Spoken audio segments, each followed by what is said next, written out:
Hey guys, welcome one and all back to another TTRP. That's the Transformers Talk Raw podcast on YouTube and Spotify. I'd like to thank you guys for listening in on this weekend edition of Transformers Talk Raw. And I'm going to be going over some stuff that I've touched on in the past, but I'd like to kind of drive it home again today. And that's going to be the top 5 Studio Series 86 figures we need. You know, as a G1 fan, as a Marvel fan, as a Sunbow fan, as a fan of Transformers the movie, these are figures that I really want to see.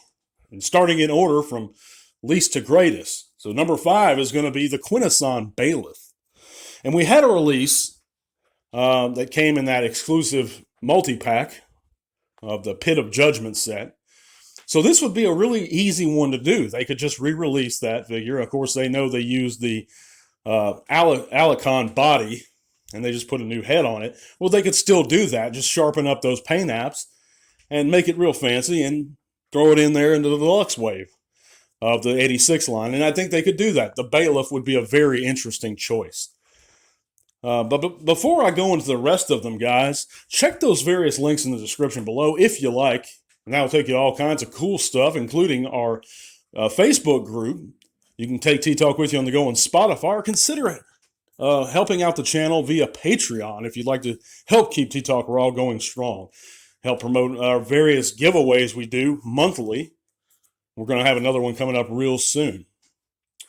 But on to number 4, I think that the 86 line could use the remaining 2 Insecticons, and I'm going to lump them together, Shrapnel and Bombshell. Because it seems like they're not really, that kickback was kind of a one-off thing. We're going to sporadically get Insecticons.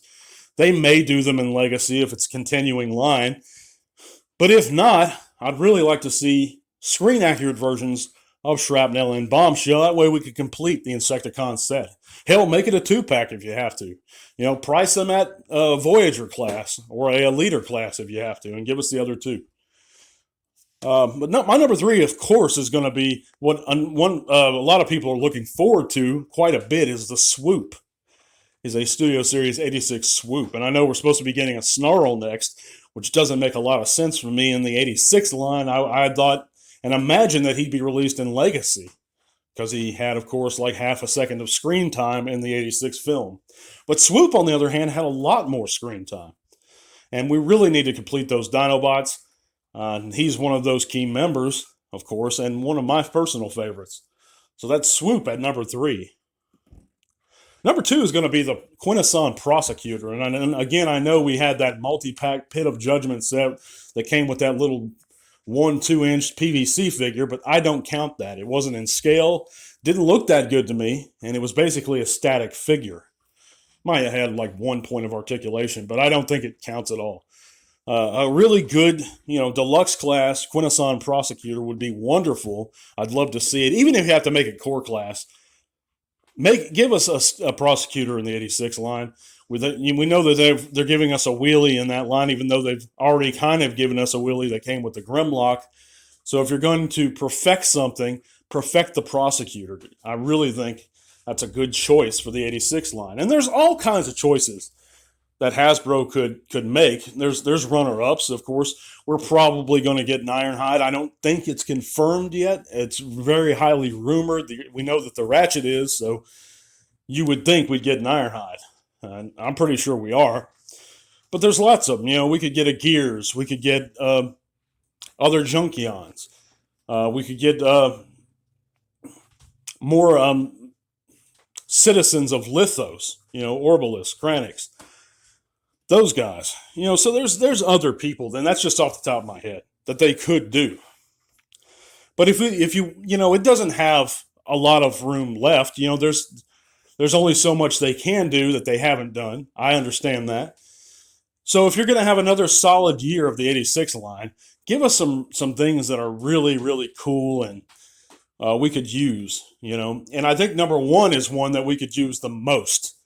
And it's one that's a bit taboo for a lot of people, and one that's been controversial and highly heatedly debated is a G1 Megatron. And I really think that's the way to go, is the 86 line. And even if you have to, and obviously he can't transform into a gun, But you could give us, you could still make them transformable. You could make them turn into a tank. Just engineer the hell out of it to where it really hides that tank transformation, those tank parts. But we see the sculpt of the G1 Megatron being perfected by Hasbro again and again. We just got the Baroness Hiss Tank Transformers G.I. Joe crossover figure, excuse me, that has a really good mold, head sculpt. I think that head sculpt is almost perfect. And it has really good looking parts to it. Of course, it does have all that Hiss Tank junk hanging off him. But in general, I think Hasbro could tackle it. And even if you have to charge us a Commander class price point for a Voyager size figure, or a Leader, not Commander class, a Leader class price point for a Voyager size figure, do it. I mean, they just did that with Blitzwing. Just engineer the shit out of it. But I'd like to hear what you guys think in the comments. I hope you're having a great day. You're relaxing, you're unwinding from that long work week. I'm your host, Matt. And I hope to see you back on Monday. God bless you guys. Let me know in those comments what you think. Tell all are one. This podcast is made possible in part thanks to the amazing support of our patrons. Click the link to our Patreon in the description below if you'd like to help keep T-Talk Raw going strong. Thank you.